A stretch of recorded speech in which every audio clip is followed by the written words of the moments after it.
So anyway, dangers of disbelief, Acts 12, verses 12 to 19. I have to start early kasi I think this will be a long one. Okay? Let me read our text. Verse 12. When he realized this, he went to the house of Mary, the mother of John, whose other name was Mark, where many were gathered together and were praying. And when he knocked at the door of the gateway, a servant girl named Rhoda came to answer. Recognizing Peter's voice, in her joy she did not open the gate, but ran in and reported that Peter was standing at the gate. They said to her, "You are out of your mind." But she kept insisting that it was so. And they kept saying, "It is his angel." But Peter continued knocking. And when they opened, they saw him and were amazed. But motioning to them with his hand to be silent, he described to them how the Lord had brought him out of the prison. And he said, "Tell these things to James and to the brothers." Then he departed and went to another place. Now, when they came, there was no little disturbance among the soldiers over what had become of Peter. And after Herod searched for him and did not find him, he examined the sentries and ordered that they should be put to death. Then he went down from Judea to Caesarea and spent time there. So yun, 12 to 19, this was a time when Peter actually was brought out of prison by the angel, if you recall from last week. So the miracle of the angel taking off his chains and leading him out of the prison cell just happened. And then now he is out and went to the house of Mary. If you recall, sa last week, no, just a little recap from last week, when Herod was about to bring him out for execution, okay? Kasi a couple of days before this verse 6, si James was put to death. So now Herod was about to bring him out. On that very night, the most interesting part, and we made our lesson centered on this particular verse. Peter was sleeping. Another way of saying it, Peter was relaxed. Peter was at peace. And so we centered our lesson last week on having the peace of God, which is having peace in the midst of chaos. This is not the peace that the world gives. The peace that the world gives is tahimik, walang problema, okay ang buhay. That's the kind of peace that the world gives. But the peace that God gives is having peace, feeling relaxed, even though we are in the midst of trouble and trial. So, again, there are two kinds of biblical peace, which must be the goal of every person. The first one is the peace with God, justification. And the peace of God can be attained as a one-time event. It's called being born again. If you are justified, you are transferred from the kingdom of darkness to the kingdom of light. That means you have become a child of God. You are justified. So now you are friends with God. Because once upon a time, all of us, no exception, were all enemies of God. But this is only attained after repentance and faith. Then we have peace with God. Now, every Christian, every true Christian are now at peace with God. But there's a second peace that does not come automatically, and that is the peace of God. And this peace of God is attained through believing in the sovereignty of God.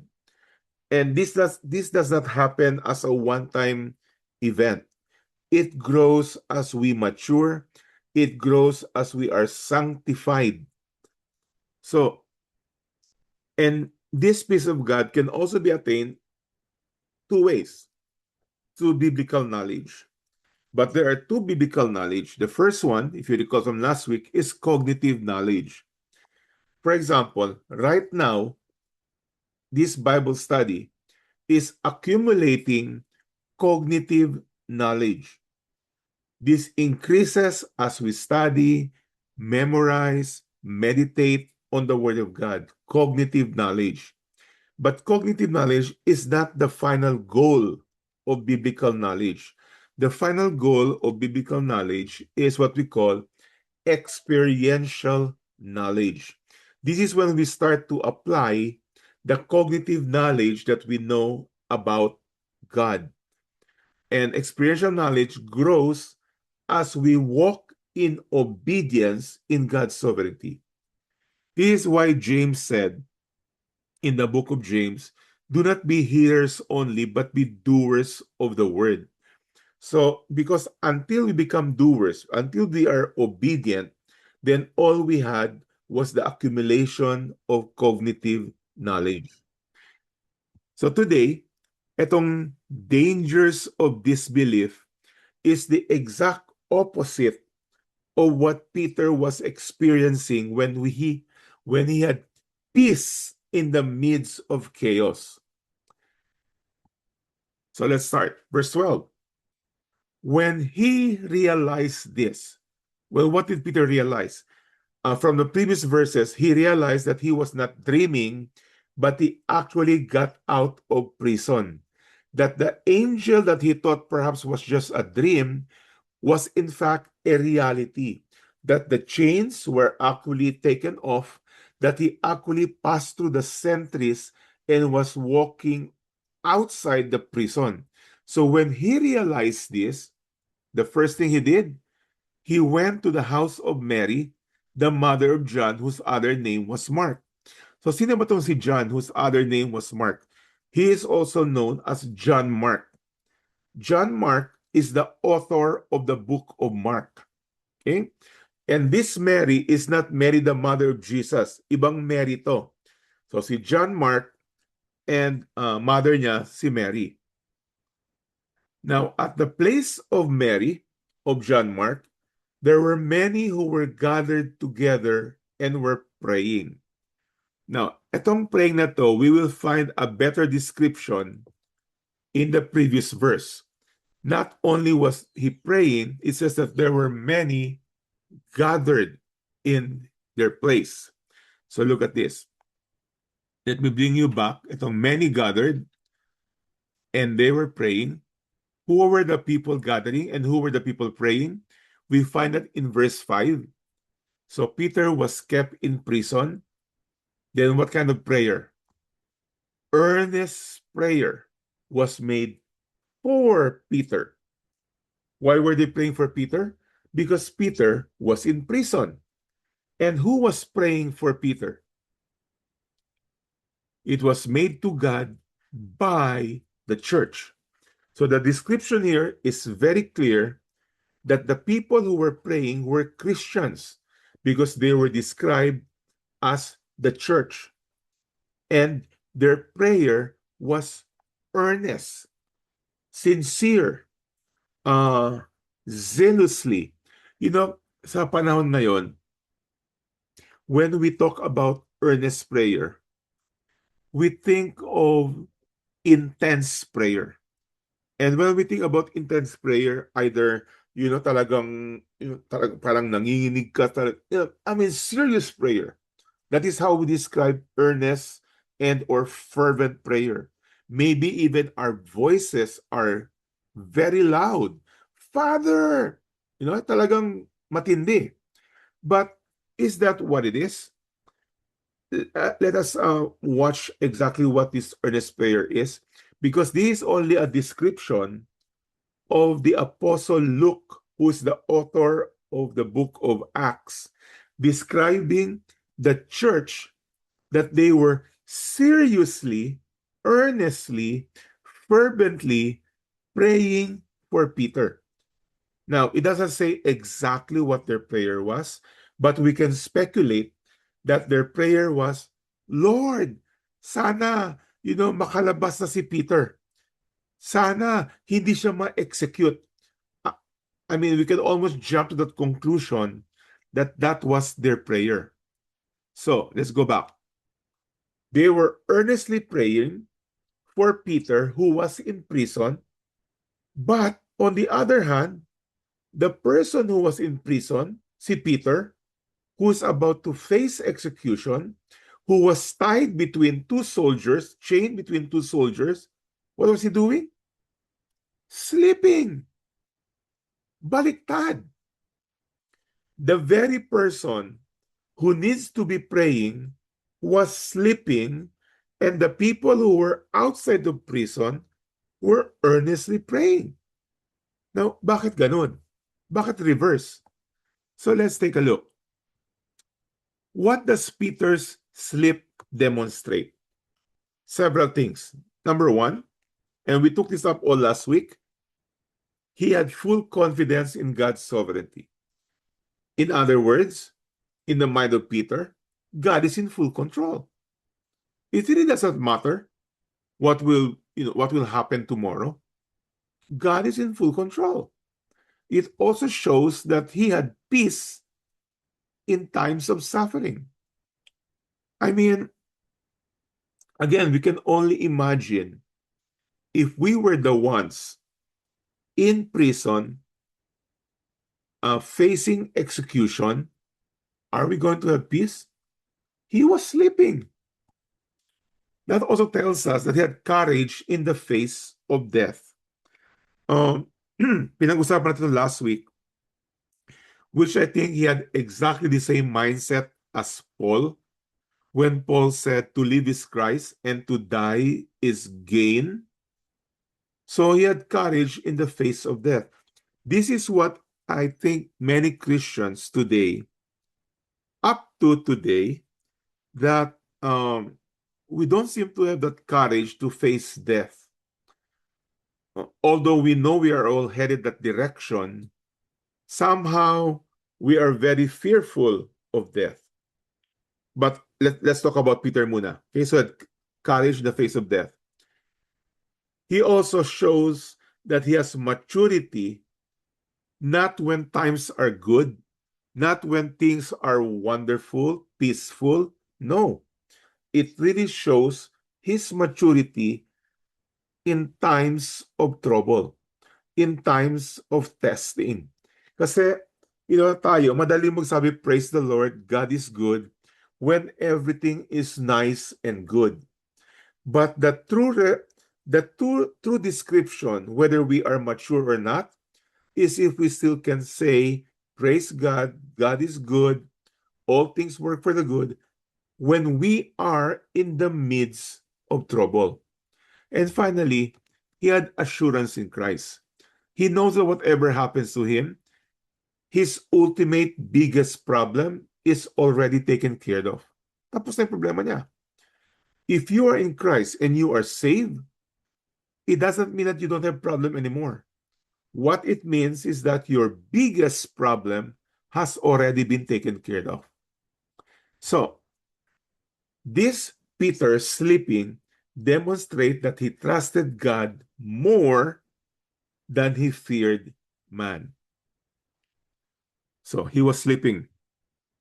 Let's go back. So, the church, on the other hand, was praying fervently in the house of Mary.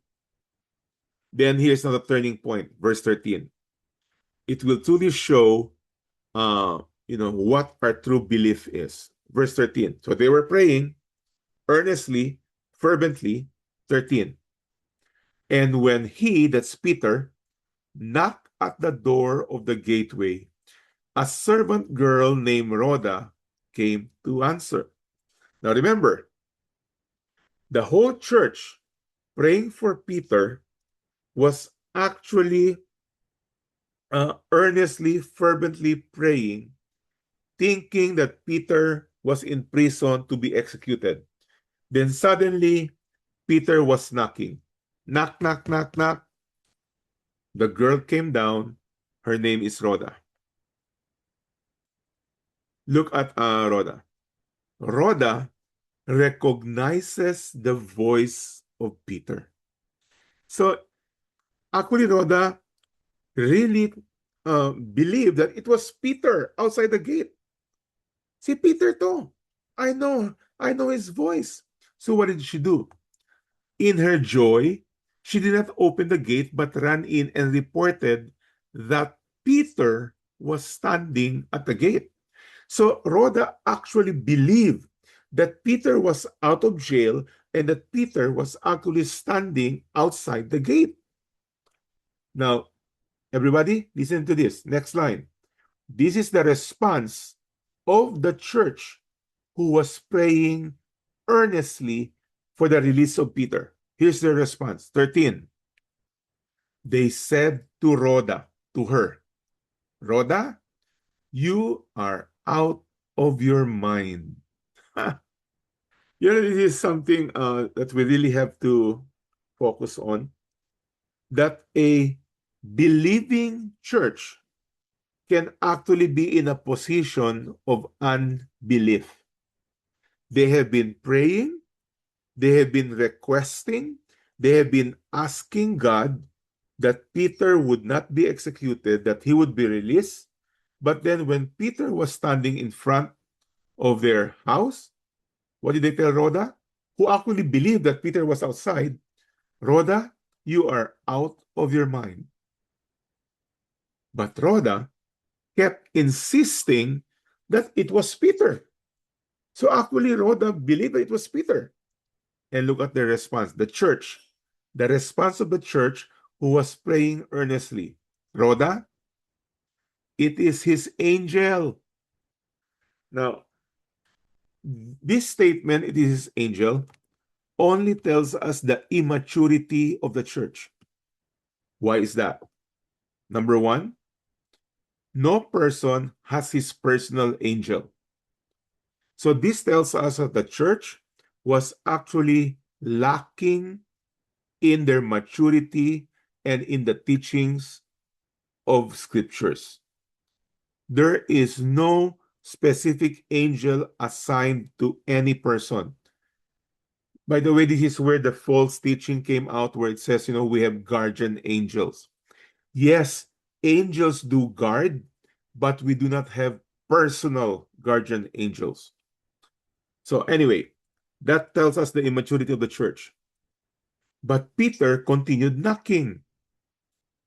And when they opened, they saw him and were amazed. I know what can we put out from this?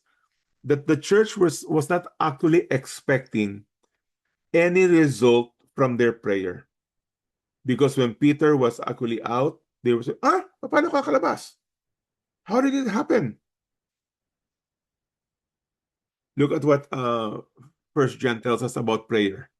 And this is the confidence that we have toward him, towards God. That if we ask anything according to his will, that is in line with what God wants, then he hears us. Which tells us that when Peter was actually released, it wasn't because of their fervent prayer, it was because it was the will of God. But again, the church was, I would say, really immature on these kinds of things. Things about prayer, things about the power of God, and so on. But motioning to them with his hand to be silent, he described to them how the Lord had brought him out of the prison. Basically, Peter described verses 5 to 11. And he said, tell these things to James and to the brothers. Who is this James? Akala ko ba pinatay na si James? Sa verse 4 or verse 3. He was put to death by the sword. This James is a different James. This James is not the Peter, James, and John, who is the inner circle of Jesus. This James is the literal half-brother of Jesus who actually took over the leadership in the church in Jerusalem. This James is the author of the book of James. So si Peter was saying, tell James, who was obviously not present in that gathering. to inform James of what had happened to me. Then he departed and went to another place. Now, when they came, what does it tell us? That means that the prayer of the church earnestly was a prayer vigil. They were non-stop praying until early in the morning. And sometimes, I think about it. Is there anything wrong to pray that long? No, there's nothing wrong with praying that long. But, sometimes we pray that long is because of, I think sometimes we have this wrong doctrine that what Jesus was saying in the book of Matthew, that we think that God will hear us because of our long prayer. That sometimes we have to explain every detail that is going on. Some prayers are information prayers, which is basically telling God all the details. If God were just to answer us at that point, he would say, please I know all these details. You don't have to inform me. Anyway, they were praying all the way to early morning. And by the way, let me go back here. This is a description of what that church was doing at that time. It is not an instruction for the churches today to do the same thing. I repeat, this is a description of what that church did at that time. This is not an instruction for how prayer should be done today. Okay? This is not an instruction. This is a description.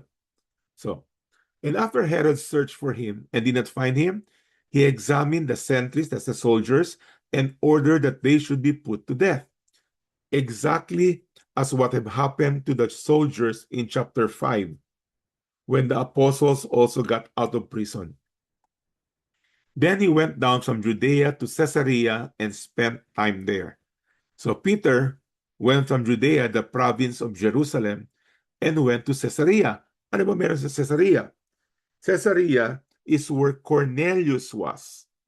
So again, we would just presume that he probably would have gone back to Cornelius and helped disciple them. So that's the narrative of verses 12 to 19 of chapter 12. But what I would like to talk about tonight is, as our title says, the dangers of disbelief. Or we can say the believer's unbelief or the believer's lack of belief. Kulang ng faith. The Bible repeatedly warns about the danger of disbelief. Many places. And the disbelief of the believers. Because it reveals the struggles that believers face in trusting God, the keyword, fully. Yes, all believers will say, I believe in God. All believers say God is powerful, He is sovereign, He is mighty, He is all of those things, all of those adjectives. But the issue is fully. Most of us, including myself, many times we do not trust God fully in our daily walk. Acts 12 is one example. The church was praying earnestly for Peter's release, yet they struggled to believe when God actually did what they were praying for. It's called the believer's unbelief. So, this belief, listen to this carefully, is never treated lightly in scriptures. Hindi to okay lang. Another way of saying immaturity is never treated lightly in scriptures. Because, here you go. Number one, it dishonors God's character. It weakens obedience.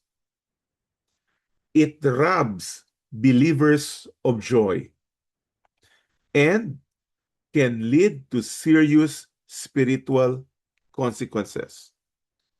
That's the problem of immaturity and disbelief. So let me talk about a couple of things. This is not complete list, but several things concerning the dangers of disbelief. First one, disbelief actually questions God's character. What does that mean? At its core, disbelief or unbelief implies that God may not be truthful, that God may not be all powerful, that God may not be all wise or all good.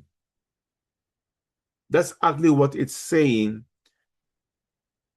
That's what we are saying when we have unbelief. When we refuse to trust God's promises, we are effectively questioning his integrity. Christians, 1 John chapter 10. Whoever does not believe God has made God a liar. That's exactly what unbelief does. Even though if our mouth are confessing that he is all powerful, he is all good, he is all just, he is all wise, unbelief is basically saying, God, you're a liar. Remember Moses when he led the Israelites out of Egypt? And here's what the Lord said about them. The Lord said to Moses, how long will these people despise me? And how long will they not believe in me, in spite of all the signs that I have done among them?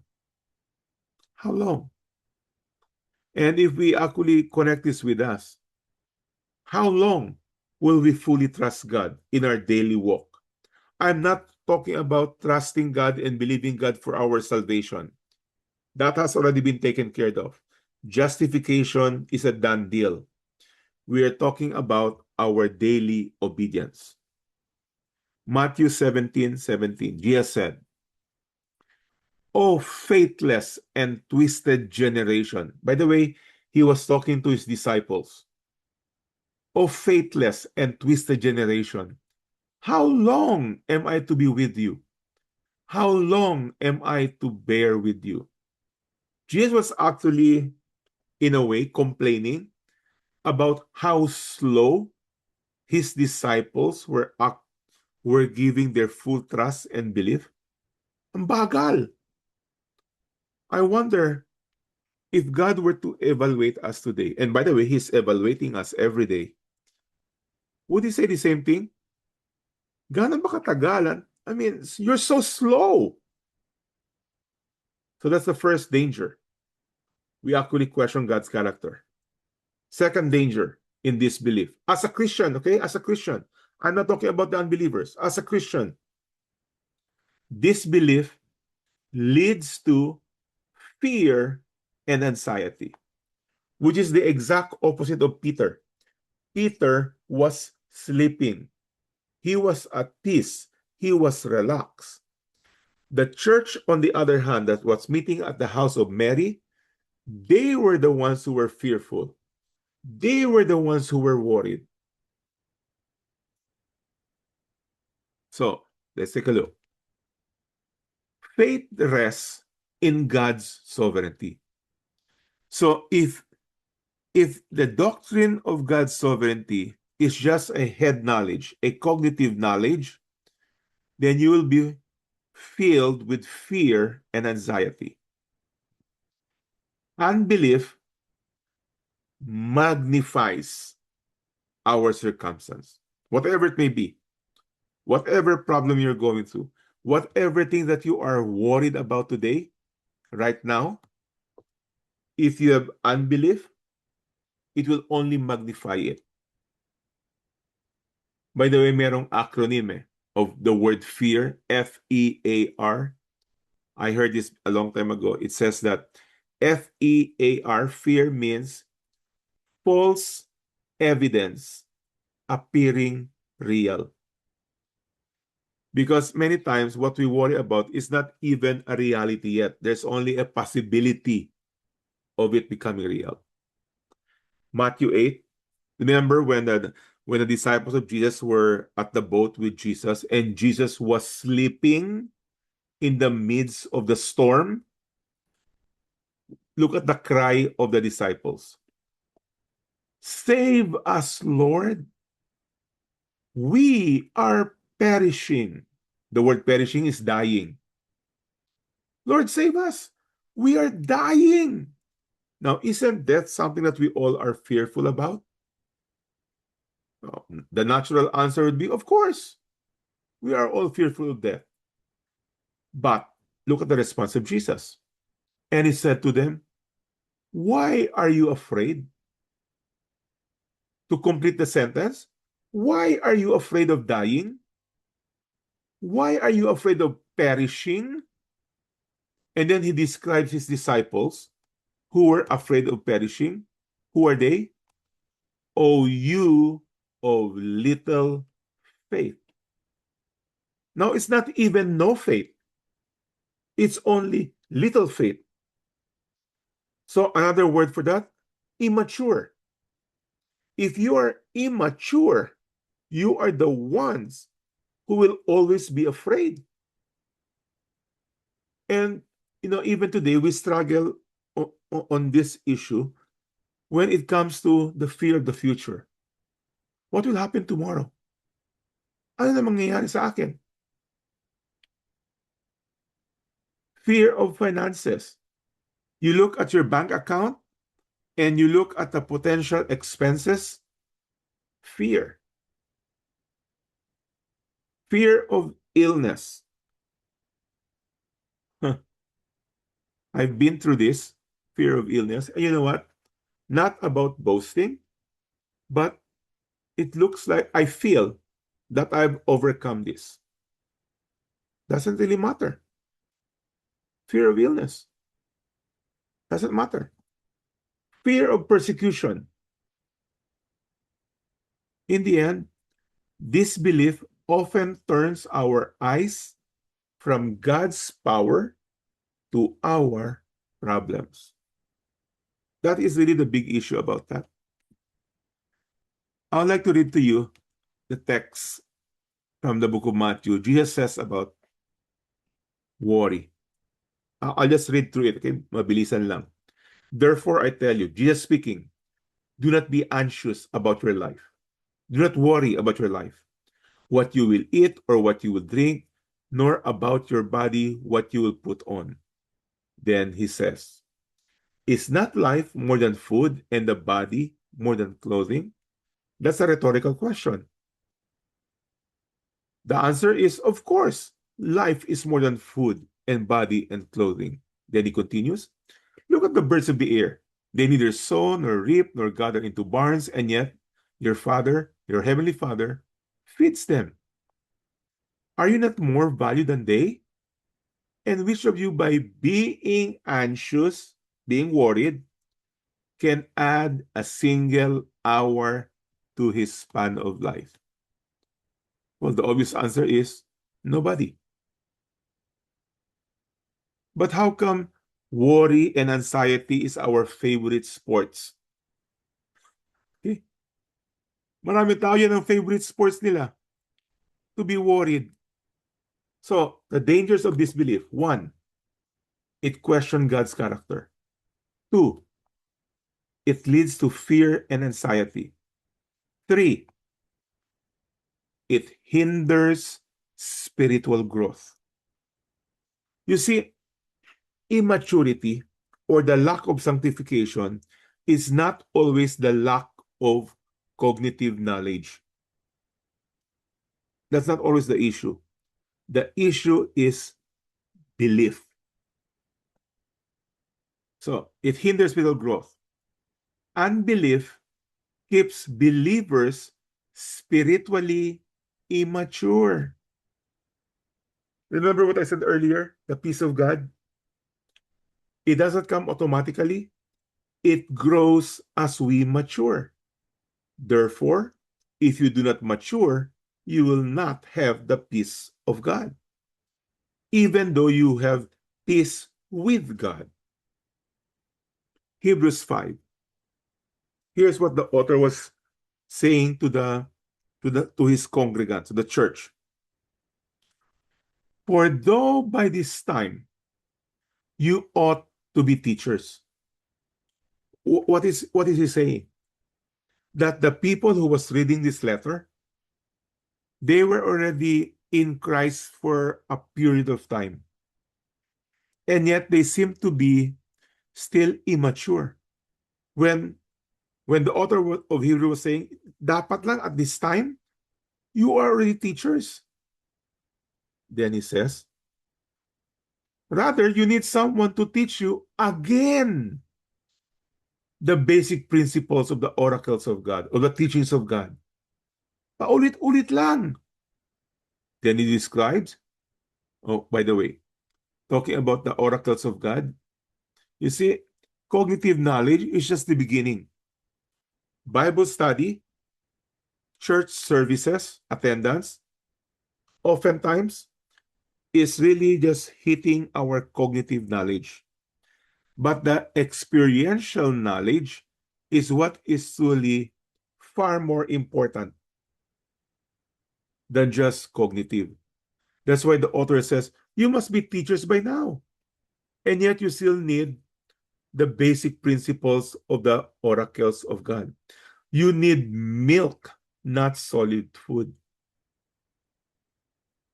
For everyone who lives on milk, see, ito yung mga immature. Who are they? They are unskilled in the word of righteousness since he is a child. Unskilled. Does not know the word, does not know how to apply the word, or is disobedient to the word. Persistent unbelief creates spiritual inconsistency. Up and down, up and down. Paminsan mukhang faithful, and then after that, nawawala. Inconsistent. Wavering obedience, or very choosy in their obedience. Lack of confidence in prayer. And I think this is the issue of the church that met at the house of Mary. They were actually not confident in prayer. That's why they were praying so long. And perhaps they were, again, the word there is earnestly, seriously. But, prayer is prayer. I don't have to lift up my voice. When I surrender and give my request to the Lord, I don't have to be shouting. It doesn't mean I'm not serious. It's because I understand that even if I don't utter a word from my mouth, God knows what I'm praying for. Now, is there a time where prayer should be heard by other people? Of course. If you're leading a prayer for a group, then you need to be heard. And people who have unbelief are emotional unstable. Roller coaster yung kanilang lifestyle. A believer who constantly doubts God struggles to mature spiritually.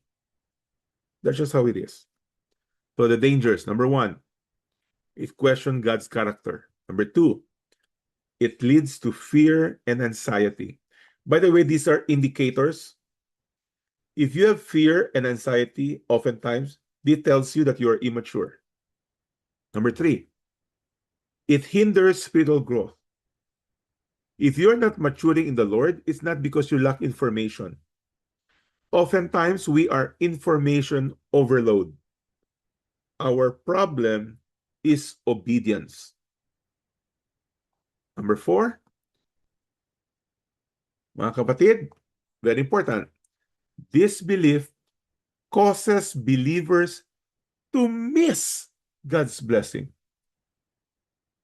Muntik mo na makuha yung blessing, but you miss it because of unbelief. I'll give you an example. Hebrews 3, and to whom did he swear that they would not enter his rest or enter the peace of God? So, who are these people? They are those who were disobedient. If we disobey, we miss out the rest of God, the peace of God. We miss out the maturity that comes along with it. So we see that they were unable to enter what? Enter the rest of God, the peace of God. Why? Because of unbelief. Kaya dangerous ang unbelief. Disobedience is very dangerous. An entire generation, the Israelites, miss out entering the promised land because they refuse to trust God. Why? They saw the giants in the land instead of God's greatness. You see, our minds oftentimes plays with us. And because we are very rational and natural in our thinking, we tend to forget the supernatural. We forget the spiritual. And yet we confess with our mouth, God is great. God is powerful. They focus on obstacles instead of the promises of God. That is the danger. Remember Zechariah? When he was told that he was going to have a son in his old age, but he did not believe? Luke 1 says, because you did not believe my words, you will be silent and unable to speak. Not only did Zechariah miss out the blessing, he actually was cursed because of his unbelief. Not only are believers missing out on the blessing, even a whole group of people in Nazareth. Nazareth, the town of Nazareth, missed many miracles of the Lord. Why is that? Matthew 13. And he did not do many mighty works in Nazareth. Why? Because of their unbelief. So, even a whole congregation, a whole church can miss out the blessing, the rest, the peace of God because of unbelief, corporately, as a group. So dangerous. It questions God's character. It leads to fear and anxiety. It hinders spiritual growth. It causes believers to miss God's blessing. Finally, this belief limits our boldness and our joy. You see, the boldness and the joy of the Lord is not because we sing the song, the joy of the Lord is our strength. Nope. It doesn't happen that way. It actually happens when we truly believe. Matthew 14. Peter answered him, Lord, ito yung sa time na si Peter was at the boat and Jesus was walking on water. And Peter said, Lord, if it is you, command me to come to you on the water. So the Lord said, come, Peter. So Peter got out of the boat and walked on the water and came to Jesus. So Peter actually experienced the miracle of God. Peter, like Jesus, was walking on water. Then, next line. But, ayan na. Pero, when he saw the wind, he was afraid, and beginning to sink, he cried out, Lord, save me. Now, the word used here to describe Peter, he was afraid. Because to be afraid is actually the result of unbelief. In other words, Peter, when he made his first few steps on the water, he actually believed. But somewhere down the line, after a couple of steps, instead of looking at Jesus, he started to look at his problem, the storm. And that can happen to all of us here. That sometimes, we are full of faith and that we would really obey God. Then we would entertain our troubles. We would entertain the challenges. Then we would start to sink. But, like Peter, we should be saying, Lord, save me. Jesus immediately reached out his hand and took hold of him, saying to him, here's the problem. O you of little faith, why did you doubt? So doubting is very dangerous. Dangerous. So we have to remember this.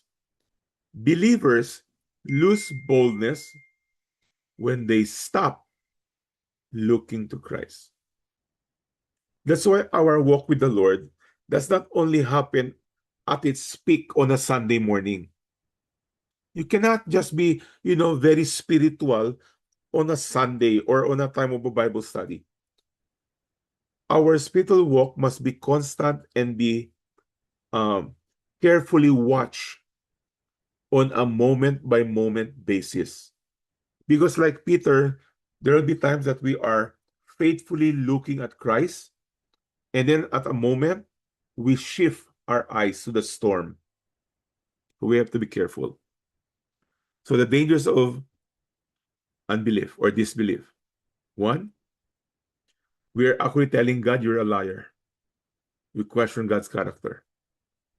Two, you'll be filled with fear and anxiety. Yep. If you're immature, that will be the result.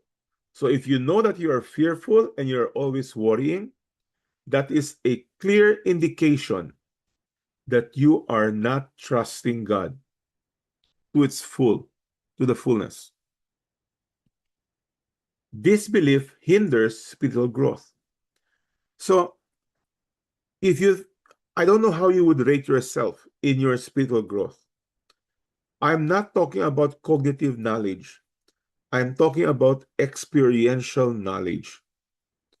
And if you have very little spiritual knowledge or experiential knowledge, it doesn't matter how much cognitive knowledge you have. You could have memorized the whole Bible. Doesn't mean much. This belief causes believers to miss God's blessing, actually, and or receive God's curse. Just like Zechariah. And finally, disbelief limits boldness and joy. Now, all of these 5 things that is danger, the warning, is not a complete list. There are many others. But for our study for tonight, let me just limit it to these 5. So this is a warning for all of us. Even professing believers, that you and I, are warned about drifting into unbelief. That's why we have to be careful. We really have to watch ourselves regularly. And corporately, as a group, this is now where the instruction of the Lord's Supper is. The Lord's Supper is for the purpose to evaluate ourselves and our group. Are we actually growing in the Lord? Or are we just accumulating head knowledge? Hebrews 3, warning to Christians.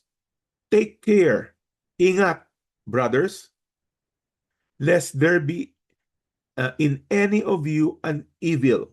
Now, when we talk about evil, anong evil? Baka, nagnakaw ka, baka, mga grabe. But look at the author of Hebrews. What does he say? That there may be any evil in you. What evil? Unbelieving heart. So when we actually do not believe fully, we actually have evil in us. Think about that for a moment. John 11. Remember Jesus talking to Mary and Martha about their brother who passed away? Jesus said, I'm the resurrection and the life. Whoever believes in me, though they die, yet shall he live. And everyone who lives and believes in me shall never die. Then, the next line. Do you believe this? Or should I say, do you actually, truly believe this? Because in the end, what Jesus was saying, if you truly believe this, then why are you so worried about Lazarus? So again, a warning. Even professing believers such as you and I are warned about drifting into unbelief.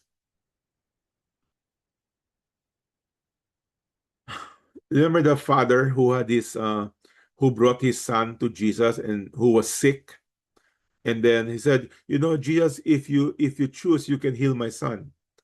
And then Jesus said, what do you mean if I can heal? Of course I can. Then the father said to Jesus, Jesus, I believe. Help me with my unbelief. I think this should be a prayer that we should all be praying. Lord, I already believe. But there's still a lot of areas in my life that is unbelieving. Help me with my unbelief. John the Baptist says this, Jesus, he must continually increase while I must decrease. That is sanctification. That is maturity. That there is less of us and more of Christ. So here's the question for all of us. Believers, everybody, believers, do you truly believe? So I'd like to invite you to pray with me. Obviously, it's a prayer, but you need to own it and make it as your own. So I will read it, and then, you can follow if you want to, if you truly want to pray this prayer. Here's our prayer. Heavenly Father, we thank you for this powerful reminder that you are sovereign over every prison, every ruler, every trial, and every fear. Thank you that no earthly power can stop your purposes or silence your church. Lord, forgive us for the times we pray without expectation, doubting your power and forgetting your faithfulness. Strengthen our faith to trust you completely, even when circumstances seem impossible. Teach us to be a praying people, dependent, humble, and confident in your perfect will. Thank you that you are still the God who opens doors no man can shut, who protects your people, and who works all things for your glory. Help us to rest in your sovereignty, whether you choose deliverance or suffering, knowing that your plans are always good and wise. May we live encouraged tonight, bold in our witness, faithful in prayer, and confident that Jesus Christ is building his church and that nothing can prevail against it. We ask all these things in the precious name of Jesus Christ. And everybody say, Amen. Amen. So that is Acts 12 to 19. The dangers of disbelief. So let's open the floor for question, comment, or clarification. Ako na ang mauna. Sige, boy. Sige. You mentioned earlier nung worried ang mga apostles, sabi ni Jesus, why are you so afraid, O you of little belief? Of little faith. You of little faith. Okay. Somewhere naman doon sa isang Matthew yata, there is also saying na, if you have faith as small as a small as a mustard seed, you can call this mountain move, etc. So Yeah. how do we reconcile this small faith? Because the seed that Jesus was talking about with the mustard seed is the purity of your faith. Okay. Because in the end, faith is not where the power comes from. Faith is where the subject of your faith is, in God. That is the issue. Many times people today, they have more faith in their faith rather than faith in God. So it's the purity of our faith that really counts. Hindi porque, again, kaya that's why even the church in sa House of Mary, they were earnestly, that word earnest, fervently, seriously. But then when God answered, hindi, sira ulo ka ba, Rhoda? Are you out of your mind? See? So, sometimes we physically demonstrate that we have faith, but when in reality, our faith is, what's the word? Hindi pure yung faith natin. That's the problem. Okay, very good.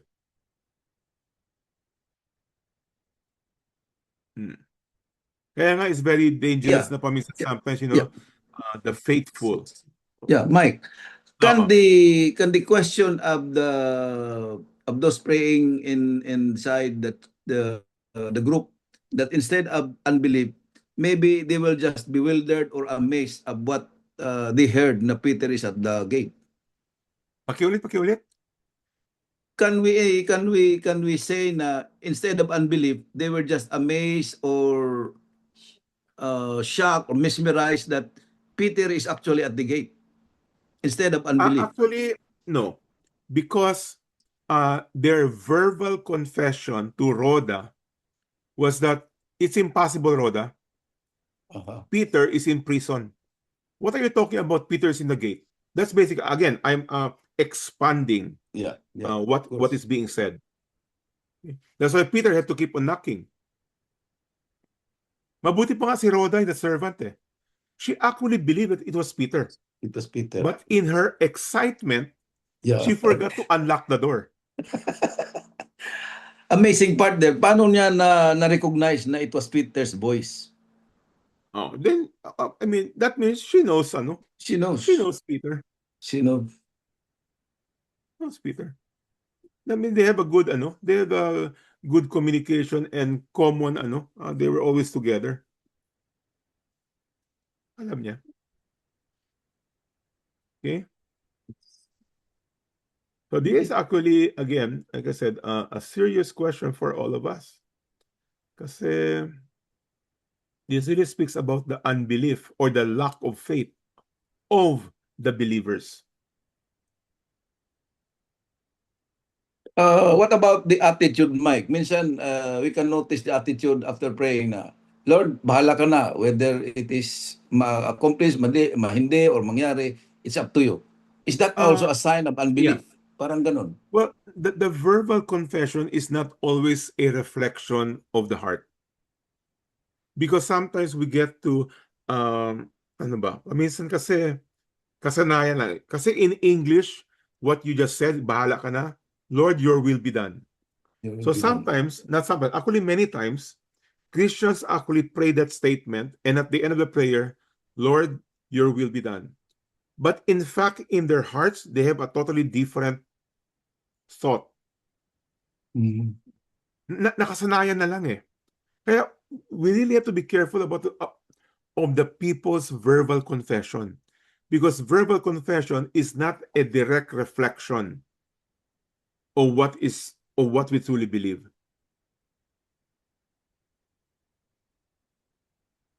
Almost all Christian, I think all Christian would say God is powerful, that God is omniscient, that God is sovereign. Christians will also say amen to that. Pero you will truly know what that person truly believes when he is in the midst of crisis. Not when everything is okay. When everything is okay, pag nasa greenhouse ka, everything is controlled. The water, yung temperature, greenhouse, okay lang. God is good. All the time. All the time. God is good. Oh.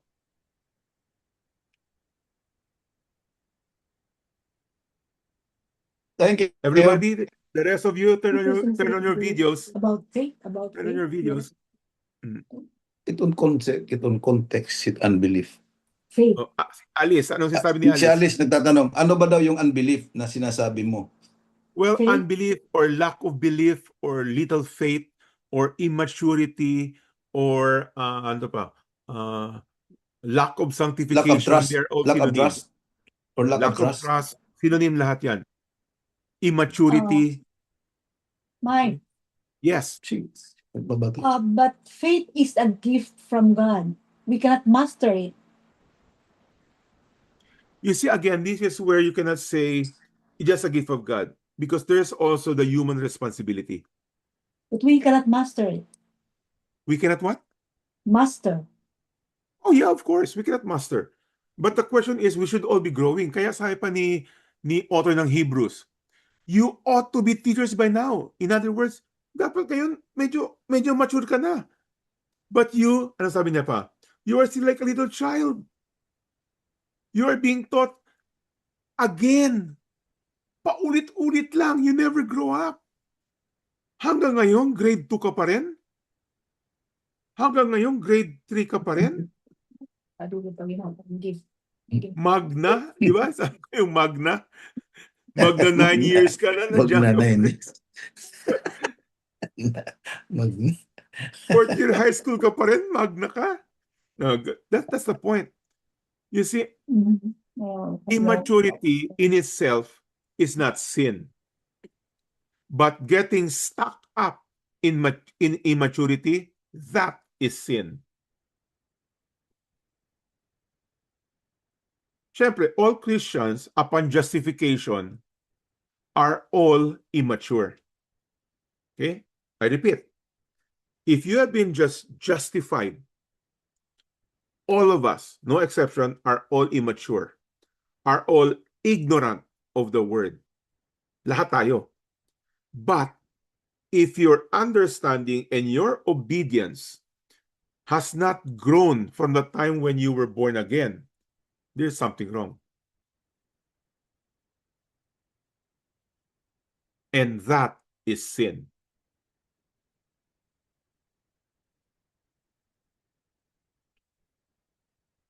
Okay? Mga videos nyo, Manix, Rose, Randy, Serena, bawal matulog.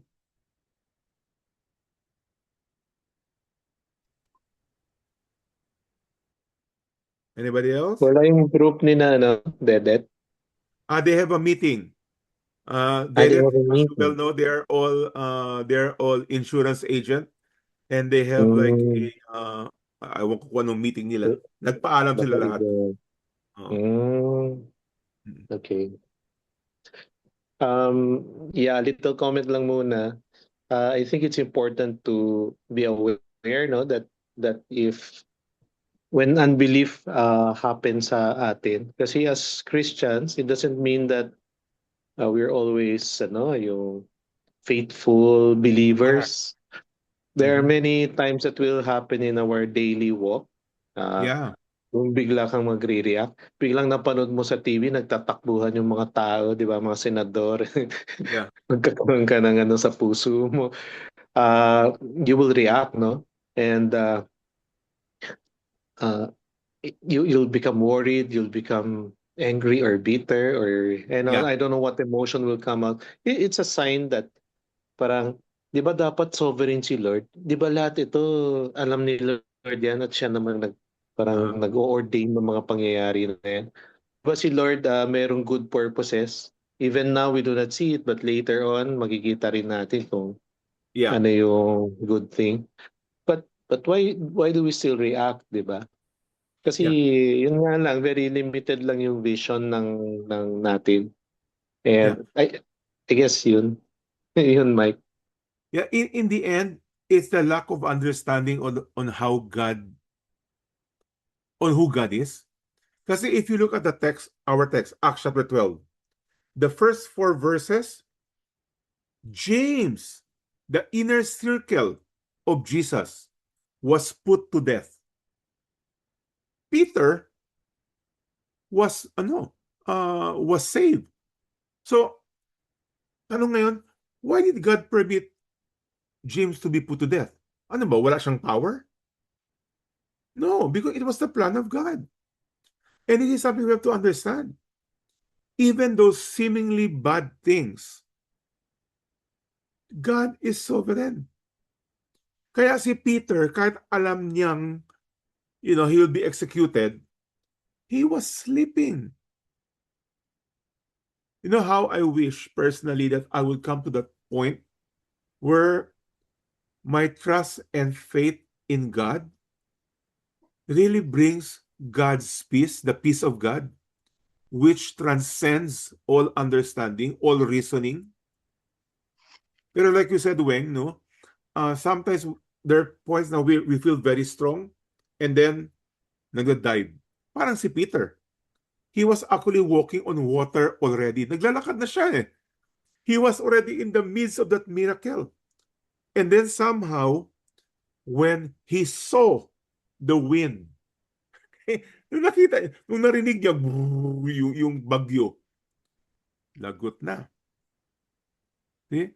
So, that's why even, Scripture tells us, fix our eyes on Jesus. He's in control. Even if James, whoever your James is put to death. Blair? Destan. Taas ka na kamay mo, Dan? Nakamute ka.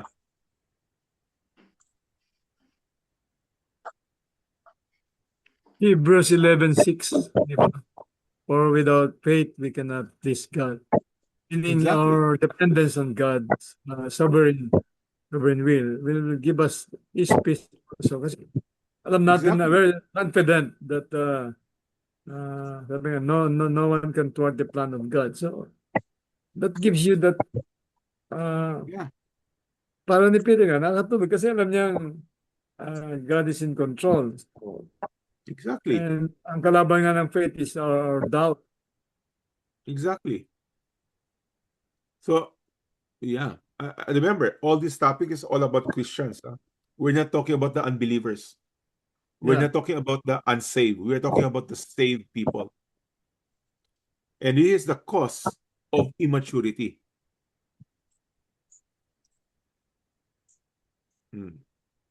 Ma'am, Si Yes. Blair. sino ba yung differentiate, Alice? si Alice. Dinifferentiate mo kanina yung peace with God, peace of God. Di ba? Magkaiba yun. Magkaiba. Oo. Peace of God. So, galing sa Panginoon yun. So, you agree with me kanina na ang faith is a gift from God. So, can we say in our prayer, Lord, give me the faith of God? No. Because God gives His peace through obedience. Yes, it is of God, but that is received through obedience. Just like eternal life is a gift, but that gift is received upon repentance and faith. The peace Mhm. of God does not come automatically. It is an offer, it is a gift, and it will only be received upon obedience. The That's why faith many of God, Christians, ano no? the faith of God. Because Faith we of God. say, because we say, faith is a gift from God. Correct. So can we say faith of God? Can we pray for that? Faith of God. What Kanina you kasi pray merong peace for, of God. So meron bang ganon? Faith of God. Peace kanina yung sinasabi, peace of God. again, Ay, this oo, is, hindi din, peace of God nga. Peace with God. again, So, whether yung it be peace of, faith, whether it be peace, whether it be anything else for that mm, matter, mm, as mm, a human responsibility. mm. And we cannot separate the two. There's always human responsibility. How would I describe this? Again, Mike, okay, wait, you want to explain that? I want to try to explain. I remember yung pag sinabing peace with God, that is the peace attained during justification, because prior to justification, we are considered enemies Correct. of God. And Peace then with God. nagkaroon ng peace with God sa Romans. It says that, ano ba yan? Yung Because tapos na we're yung ano, justified. Mhm. uh, yung tapos na yung war, yung enmity, it was already resolved. You now have fellowship with God, yun. Peace He with does not God. consider you an enemy Enemy. anymore. Yung wrath niya, hindi na sa'yo. So, you know, what happens when you still continue to sin but you're already justified? The Lord does not look at you with wrath but with grace. Kasi forgiven ka na eh. Di ba? One time lang nangyayari yung Yeah, justification. one time. Uh-huh. So, I remember the peace of God. Ito Mm. yung peace beyond all understanding, that even when you're going through difficult times, you can still find assurance, tapos you can still, hindi ka pa rin nagiging depressed or hopeless. You can still go through the difficulty, because Mhm. the peace of God, which transcends all understanding, Understanding. medyo nasa iyo, o nasa puso mo. Tama ba yun? Yeah, exactly. Yun yung Kaya nga, this is something that is ongoing. This is not a one-time thing. Kaya sabi ko nga, every person, unbeliever, who is justified are all immature. Because maturity happens, or discipleship happens, starting from the point where we are justified. And all of us are in different grades. May iba, may grade 1, meron iba kinder, meron iba high school. But the problem that we are talking about today are people who are already in Christ for a long period of time and are still kinder. Yun ang problema. Kaya sabi pa ni Hebrews, you ought to be teachers by now. But you are given elementary teachings pa rin. Okay? So going back to Alice, the gift of God, the faith is given by God. Yes, these are all gift of God. But there is a responsibility from the Yeah, point view of man. Yeah. Kaya Mm. even salvation, which is free, which is by grace, will not be given, will not be, ano mo sabi ko? Dun Dole sa, out, hindi dole out. I don't know. Hindi dole out. Yeah, hindi sila bail out automatically Dole out. because there is the human responsibility. Kaya I posted sa chat group natin, no, yung limited atonement. Limited atonement means that the sacrifice of Christ on the cross is sufficient for everybody, for every person in the world, but only effective for those who believe. See? So it's a gift of God to every single person, but only effectual or effective to those who believe. The same thing with faith. The same thing with sanctification and growth. These are all gift of God, but only effective for those who put effort, Yun ang responsibility. for those who choose to believe. And these are all gradual, okay? Gradual to lahat. But the issue is that if it's been a long time at hanggang ngayon nasa kinder pa rin, there's a problem. You know, a Christian might be increasing in his cognitive knowledge. Tagal na nag-church eh. Ang tagal na nag-Bible study eh. Ang kapal na ng notebook niya, yung mga notes, ang kapal na. Tatlong notebook na. Pero the experiential knowledge never increase.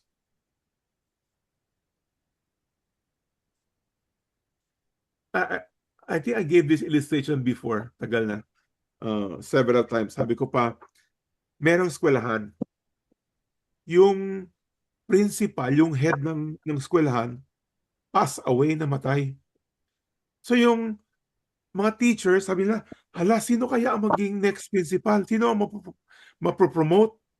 So yung senior sa mga teachers, sabi niya pa sa sarili niya, ako na yung next principal kasi ako yung senior. Well, in the end, yung school board, iba ang promote. So, nagalit siya. Nag-complain siya. Nagpatawag siya ng board meeting. Sabi niya pa, board, how come, I've been a teacher for 20 years. Pero ang promote nyo, yung 5 years pa lang na experience. Sabi pa ng board, you are right. You have been 20 years as a teacher, but you have only 1 year experience as a teacher. Paulit-ulit lang. See? It's not the amount of time. Yes, of course, time is important, but what has been accomplished in that particular time? That is the issue. Maraming Christian for 10 years, 20 years, but only have 6 months experience with the Lord. Yun ang problema.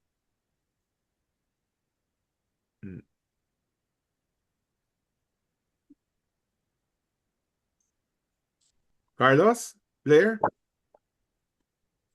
Hindi ka naman pala. Human Oh, sige. responsibility. Ano, Blair? Kita ko. Our topic with this disbelief, it's really a bullseye. Kasi Pakiulit? this topic tonight about disbelief is real, bullseye talaga ito ang nangyayari sa buhay natin. Oh, yeah. Because It is. there are things that we practice in disbelief that we're not even aware of it, that we're doing it. Yeah, We're so exactly. confident, but we don't know that we are on the dangers. Exactly. We are on the danger sides, yeah. Kasi Exactly. nangyari rin sa akin yan, ang disbelief disbelief that leads to fear and anxiety. Yeah. Nangyari rin sa akin yun na Yeah. parang masabi ko na it really happened in a very a crucial time na I lost my job. We're in the time that I really needed it for my education of my children. I lost my job at almost 7 months. Wala akong trabaho. I was really I'm really karoon ako ng parang a fear of uncertainty for the future, lalo na sa mga anak ko. But then not even knowing it na I will be accepted a company which is much better with my profession. I worked there for 20 years. So suddenly nawala sa akin yung trabaho na yan. But I was accepted in a company that I never expected na. Praise the Lord. I know much more than Yeah. So I was reminded of that disbelief that leads us to Yeah. hindi naman dapat talaga yung mangyari, pero it really happening in our life, in Christian life. Exactly. Now, praise the Lord, what have happened to you God closed a door and he opens another door. Okay? Yes. Sometimes it doesn't happen that way. Yeah. Sometimes when that door closes, it closes all the way till death. Okay? Like si Lazarus. Lazarus the beggar. Okay? Lazarus the beggar. He was a beggar doon sa table ng rich man. But the text didn't tell us that he became somehow relieved of some, nagkaroon siya ng business o nagkaroon ng trabaho. No. We can presume he died as a beggar. But his faith was constant. And this is something that is really sometimes scary, no? No, actually, not sometimes. It's scary. Na when we go through circumstances na parang na lock out na tayo, no? Parang there's no hope. But this is where we have to preach to ourselves. My biggest problem has already been taken care of.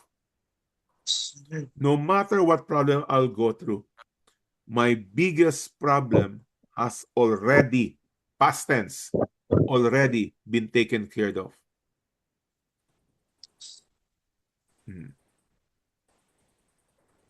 Kaya di ba yung favorite text mo, Dan? While we are deteriorating, this, ano ba yun? Pakiulit mo, Dan, yung first portion, ng verse na yun. 2 Corinthians 4:16 to 18. Therefore, we do Sige, not lose heart, we do not lose heart. though outwardly we're wasting away, yet inwardly we are being renewed day by day, for light and momentary troubles. There you go. Uh, Let me stop you there. You see what he said? Paul in Corinthians, 2 Corinthians, for our light and momentary trouble. You know, God, gano'n pa kalaki ang problema mo, the way you describe whatever your problem. I don't need to hear it, but I know everybody here, no exception, has a problem. Okay? Number one, it's light. Pipitsugin lang yan. Sabi pa nga sa atin, chicken feed. Chicken feed lang yan. Whatever you're going through. And it's momentary. Temporary lang yan. That's why we have to truly believe, truly understand that the day is right in front of us where there will be no more tears, no more pain, and full of joy. That's it. That will help you face your momentary and light troubles today. Rose? Randy? Rose? Yes, Kuya Mike, na nakikinig lang ako, but for me, siguro yung disbelief is sometimes may something you cannot give up na Oh yeah, that's another thing. oo, na ayaw mong bitawan kasi nahook ka na sa worldly sa earthly na mga things, so Yeah. ayaw mong i-give up, kaya yung disbelief ka. Yeah, exactly. Exactly. Kaya nga, okay, if we are like that as Christians, we miss out maturity and we miss out the blessings of God. Sayang. Sayang. And not just miss out, like I said, you can actually be cursed, like Zechariah. Because of his disbelief, he was made mute. Pero, to give us hope, we need to be like that father. Sabi niya pa, Jesus, I believe, help me with my unbelief. So what does it mean? Number one, we have to acknowledge. We have to acknowledge that we are also people who have plenty of unbelief. And we are very inconsistent with our walk. So we always have to cry out on a regular basis, Lord, help me with my unbelief. Okay?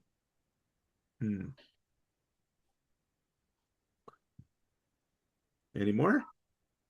We have 4 minutes.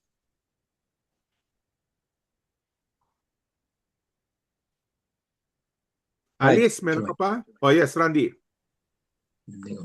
I'm sorry, may camera, may problema yata sa Zoom settings. Hindi ko Okay. ma-open. So, anong gusto mo sabihin? Mayroon bang term na partial belief? Partial belief. Well, So partial the belief mere is still fact that it says lack of faith, that means they already have faith. Lack, kulang sa faith. So, if you say partial belief, yes, there are. Partial because you lack, hindi full. And may kasabihan that the biggest room in the world is the room for improvement. So, lahat tayo, no exception, have plenty of room to grow in our faith. Lahat tayo. I'm not pointing fingers dito na, huy, kayo, wala kayong faith. No, no. Lahat tayo. So, it should be our daily desire. Lord, help me with my unbelief. Okay? So, yes, but Ran. it's not called disbelief or unbelief. No, no. That's why ang sabi ni Jesus, you man of little faith. So meron siyang faith, pero little. And Hebrews was saying na you're like a child. Ang bata, may alam ba ang bata? O may alam ang bata, pero konti lang. 1 plus 1, 2 plus 2, yun na alam niya. At sa church, pag may bata, cute, okay? Christian na immature pa, cute. Pero technically walang gamit. Cute lang. At least cute. Yeah. Okay. Anybody else?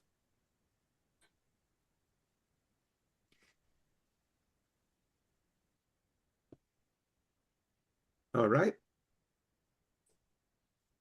Carlos, wala ka sabi, Carl. A bit of speculation lang. Si Rhoda ba more mature than the other believers in the church that we Pakiulit. Is the servant Rhoda more mature than the other believers? I think so. I think so. Yeah. That's true. I think so. Because she actually believed it was Peter. And she was insisting, si Peter yun. Ano sabi sa kanya? Sira ulo ko ba? It must be Saint The John. people who were praying were more, were more unbelieving than Rhoda. The irony of Si Rhoda sa tabi-tabi lang yung servant girl siya di ba? Servant siya Baka slave girl pa nga yun Pero the church who was fervently praying are the ones who do not believe. Mike, Yes. Oh. what do you think is the root of unbelief? Isn't it from Adam and Eve when they disobeyed God? It's a cycle Unbelief is caused by immaturity. Immaturity is caused by unbelief. I mean, it's a cycle. And unbelief is caused by disobedience. Disobedience is lack of cognitive knowledge. So again, it's a cycle. Lahat yan, magkakapatid lahat yan. But it all begins by having the desire to know, to understand, and ultimately to obey. Pero sometimes sa churches, we think that cognitive knowledge, that we already have done our job. Nag-attend ng church. Faithful yan kasi lagi yan every Sunday present. That's not faith. Hindi ba rin yan natin na-inherit kay Adam and Eve? Yes, we can point our finger to Adam and Eve, pero in the end, Mike, I will share a verse. Ano yun? Na related dito, related dyan. I mean, related sa faith and unbelief, no? Sa Matthew 16:23, 'di ba? Si Jesus kasi ang prior to this, sabi ni Jesus, that he must go to Jerusalem, he will suffer many things from the elders and chief priests and be killed, di ba? Parang yun na Uh-huh. yung mangyayari sa kanya. Anong sabi ni Peter? God forbid it. Sabi niya, forbid it, Lord. Uh-huh. This shall never happen to you. So anong Uh-huh. sinagot ni Peter sa kanya? Get behind me, Satan. You are a stumbling block to me. For this is the reason why Satan ang tawag sa kanya. And he is going to be a stumbling block. For you are not setting your mind in God's interests, but man's. So, Uh-huh. di ba? What does that tell Yeah. us? Yeah. Ikaw Exactly. mag-explain, Mike. Yeah. When we start to, again, when we lose sight of God, when we lose sight of the Word of God, the teachings of Christ, then that's when we give our opinions, when we give our suggestions. So like si Peter, that was his suggestion. Lord, wag. Again, that's a danger. So it's time So, ang now. ano ko dito, Yeah, go ahead.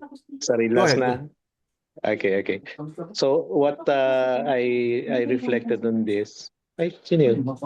Sino? Sige, Sorry, may unmute. background. Kakarigo, mapasok matubig Dali. tagsiling Si Boboy raw hindi pa raw naliligo. Dali. Sige, Weng.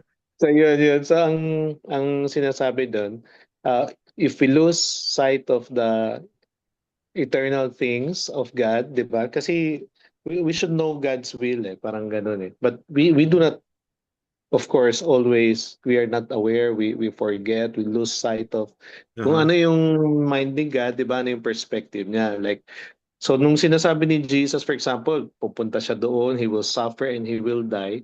Of course, we know why that is so important. That is the most crucial thing for salvation, di ba? Na mangyayari kay Jesus yun. But Peter does not.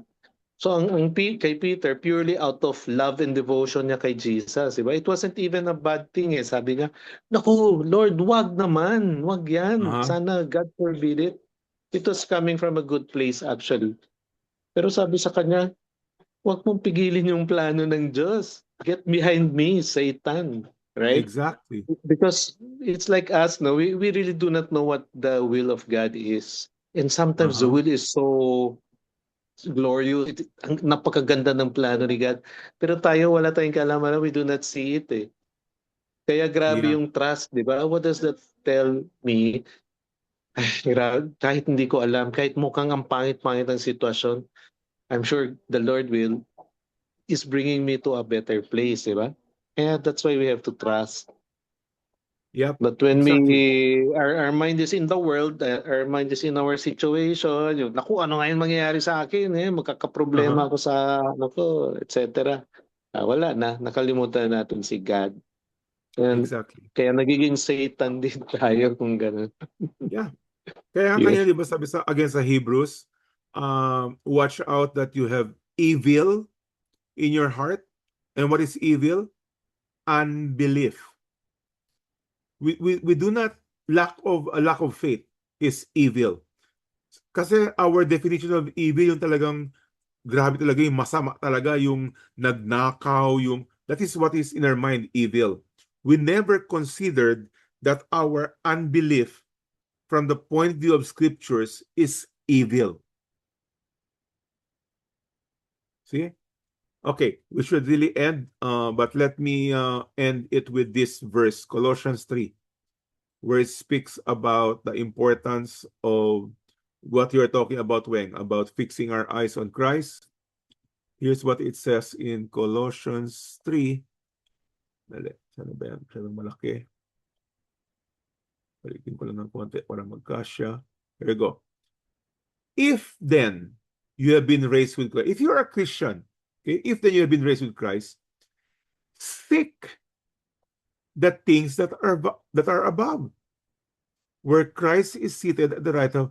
Think about things about the kingdom of God. Kung Kristiyano ka talaga, that is what you need to be thinking about. Verse 2. Set your minds on things above. On the opposite side, not on things that are on earth. Bakit?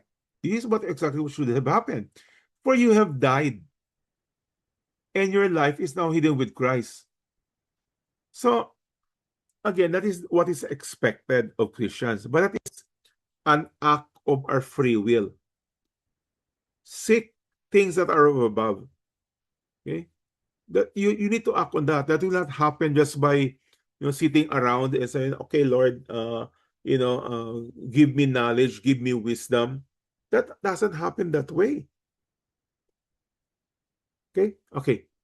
We already prayed earlier, and our prayer is that, Lord, give me boldness and ultimately to have an experiential knowledge, because we don't want to be categorized as people who are immature. Yes, all of us have a level of immaturity, but there is plenty of room for maturity. Okay? So God bless, and as always, obey, go be a blessing. Go be a blessing. All right. Thank you. Thank you, Mike. Thank Thank you. you. Good Okay. evening. Thank you. Good Bye. night. Good Good night. night. Everyone. Trust and obey, for there is no other way.